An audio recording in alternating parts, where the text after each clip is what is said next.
Олеся Храмова и Андрей Борецкий представляют видеоэкскурсию сквозь призму времени.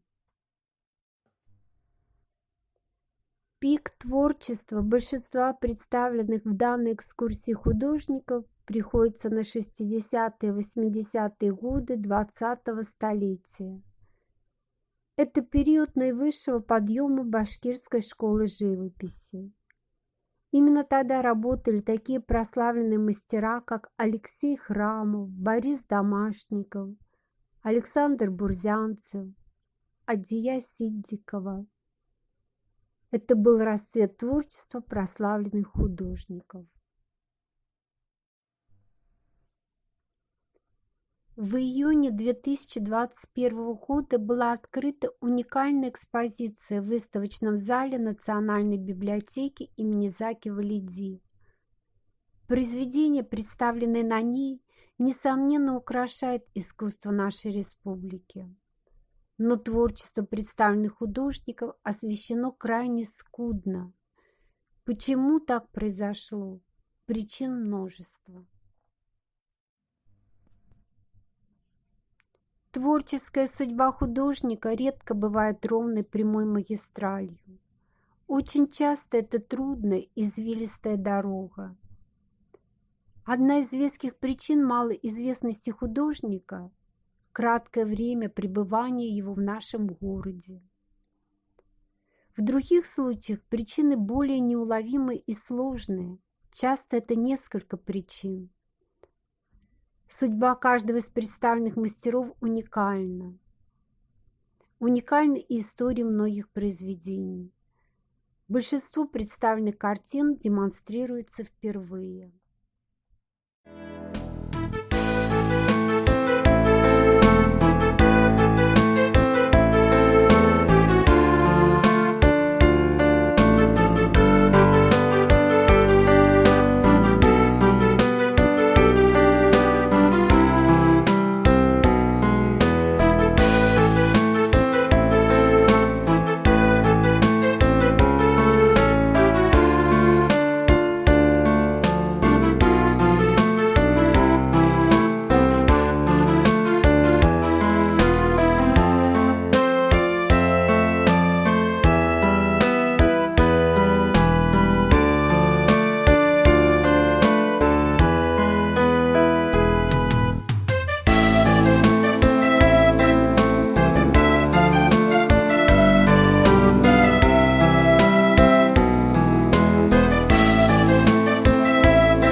Лябиб Бекташев жил и работал в Уфе, мастер натюрморта и пейзажа.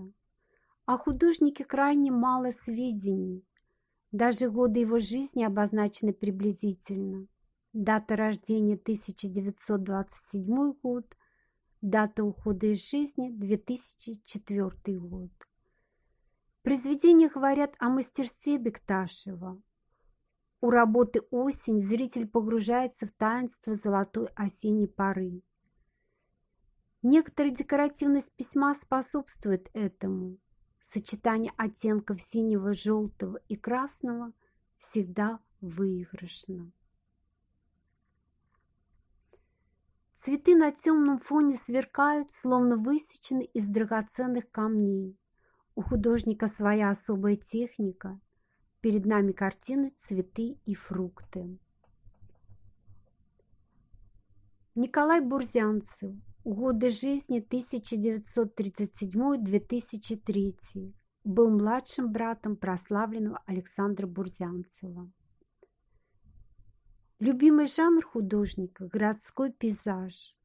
В годы, когда создавались пейзажи Николая Даниловича, велось активное городское строительство. Города преображались. Люди из бараков и коммуналок въезжали в собственные квартиры, поэтому и звучание запечатленных новостроек совсем иное, нежели в современных произведениях, в которых часто чувствуются ностальгические нотки. Оптимизмом веет от картины «Белорецк строится весна».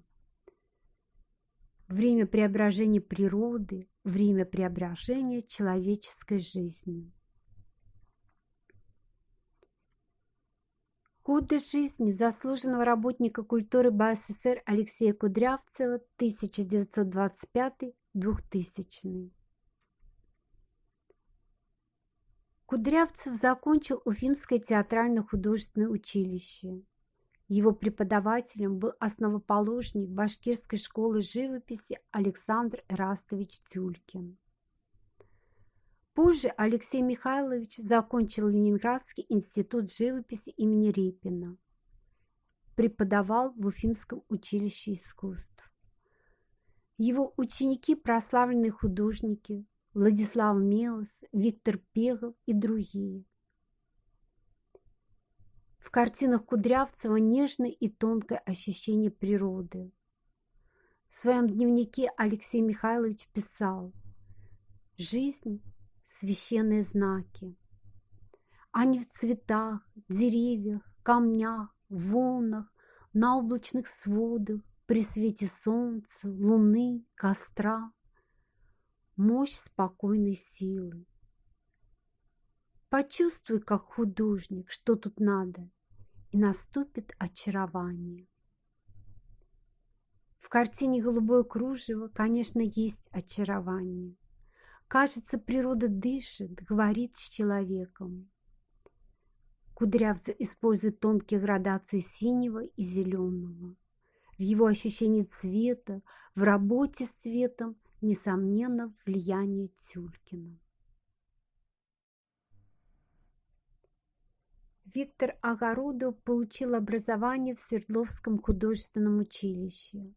Он был художник-монументалист, поэтому станковых произведений имел немного. Но каждая картина Огородова – свой неповторимый мир. Перед нами полная загадок и тайн картина «Старая мельница». Мрачная цветовая палитра, резкие линии, подчеркнутые углы – все это передает зрителю ощущение тревоги. Более того, ощущение низвержения вниз. Картина, несомненно, философского звучания. «Зима» – оригинальное произведение в цветовом и композиционном построении. Здесь чувствуется влияние другой, не башкирской школы живописи, возможно, Свердловской. В необычном ракурсе представлены дома. Насыщенный зеленый соприкасается с насыщенным синим. Это цвет домов, и такая палитра воспринимается естественно. Красная лошадь в данном случае выглядит вполне гармонично. Путешествие. Нарядная, звучащая оптимистически работа. Это взгляд, вероятнее всего, из окна поезда. Это путешествие взгляда. Ритмическая композиция передает движение. Чувствуется, что картину писал монументалист. Изображенные предметы выглядят монументально, обобщенно. Картина звучит торжественно. Заслуженный художник БССР Борис Палиха, годы жизни 1928-1991, жил и работал в Уфе с 1955 по 1978 годы.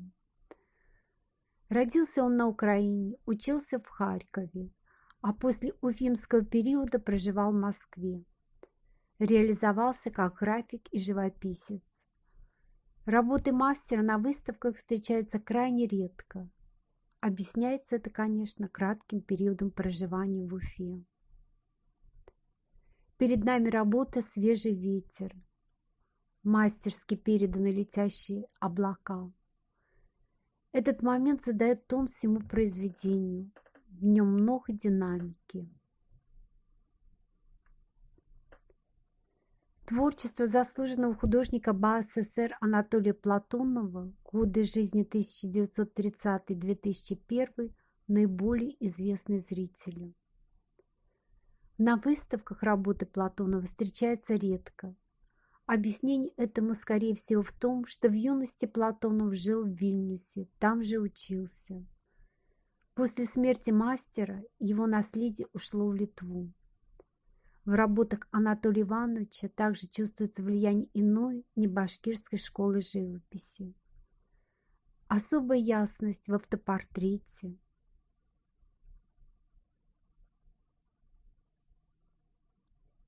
Портрете девушки.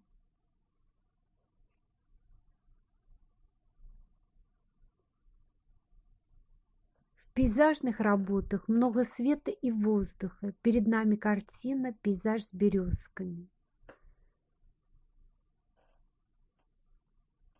Спокойная динамика предстоит в работе «Дорога через горы». Чтобы жить, ощущать наполненность жизнью, не обязательно пребывать в суете. Возможно, такое кредо мастера. Платонова отличает некоторая академичность живописи, и его образы ясны и понятны. Это та простота, которая, по выражению Леонардо да Винчи, является высшей формой сложности.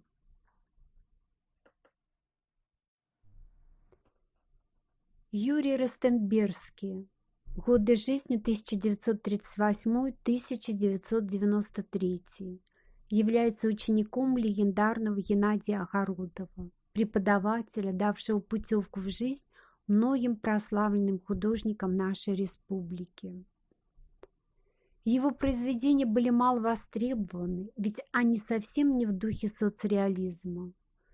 Художник рано уходит из жизни, семья переезжает в Подмосковье, увозя с собой большинство его работ. Этим объясняется некоторое забвение художника в Уфе после его ухода из жизни. Стиль Ростенбергского отличается от реалистического стиля в его традиционном понимании. Его работы очень техничны, у него неповторимый почерк, свое видение формы, пространства. Юрий Викентьевич много уделял внимания именно форме. Работы отличает повышенная декоративность, но присутствует большое чувство меры. Часто картины очень нежные в колористическом отношении. Краски как будто звенят, кажутся перламутровыми. Сюжеты Ростенбергского понятны, но именно краски и линии мастера творят чудеса. Его произведения погружают в дивный сон, в котором предстала красота всего мира. Такое ощущение от картины «Элегия».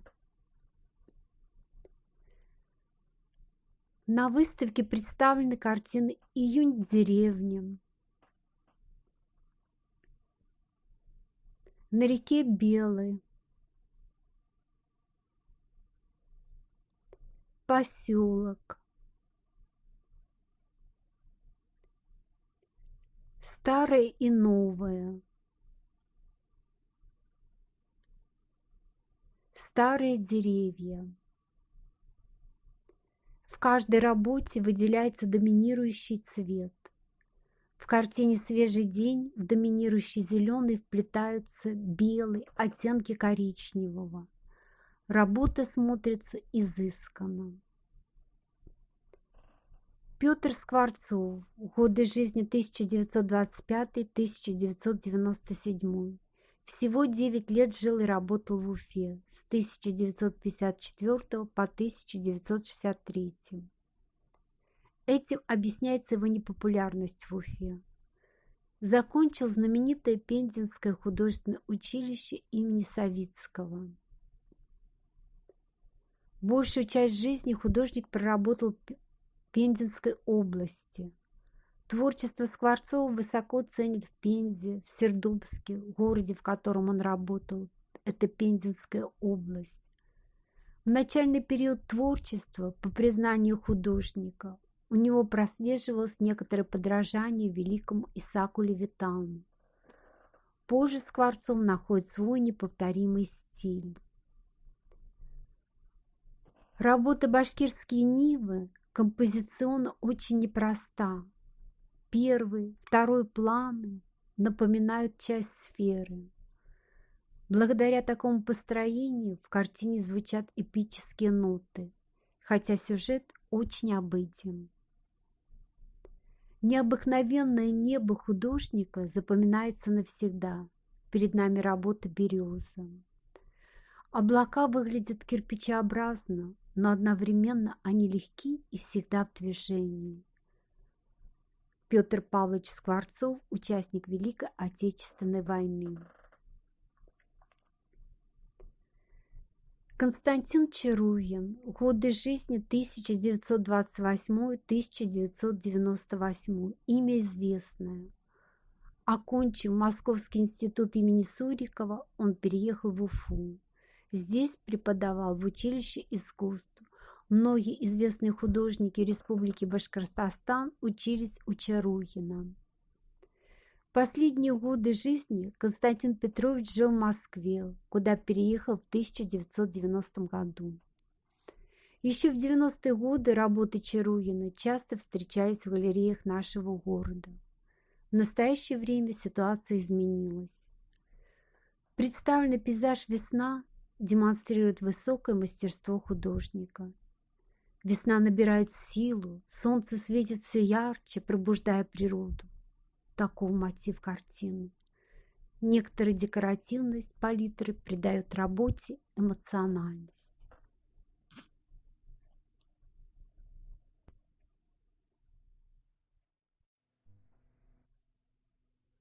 Имя Лисвена Новикова знают очень многие.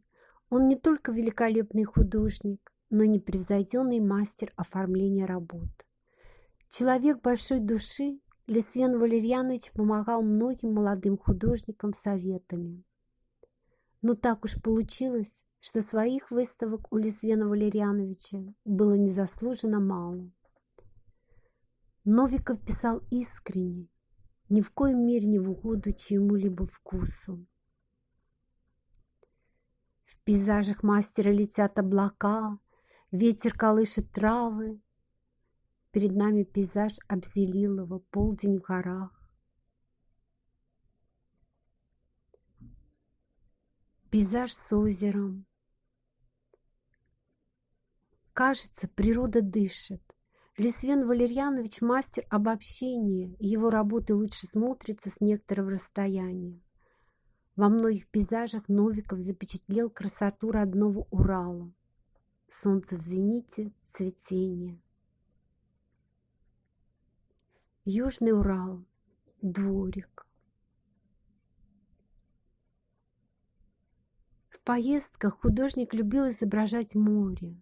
Море всегда в определенный момент заката, полдня, и оно всегда разное, как и пространство, насыщенное светом, воздухом.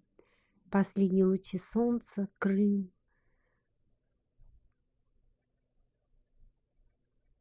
Болгария, полуостров Несебр.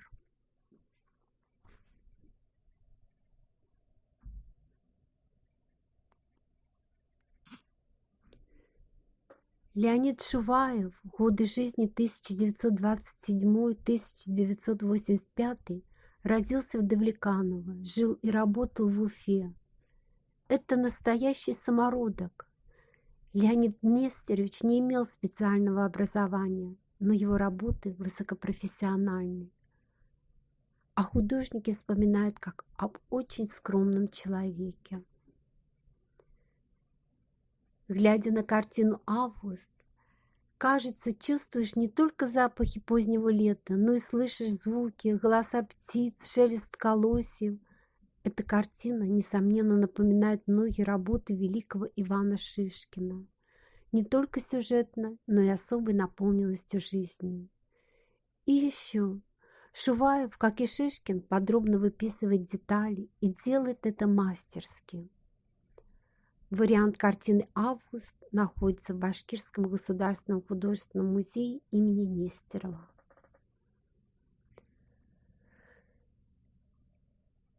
Светлана Шамаева родилась в 1955 году, закончила Уфимское училище искусств.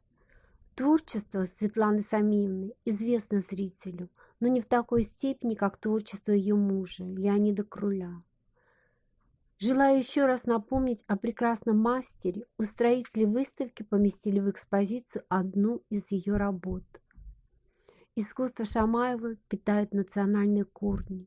В произведениях простые лица людей, а в них прожитая жизнь.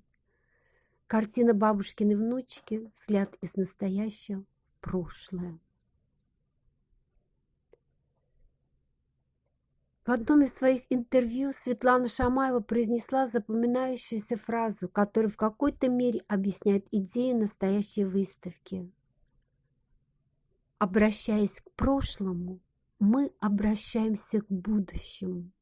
Хотим, чтобы нас потомки услышали.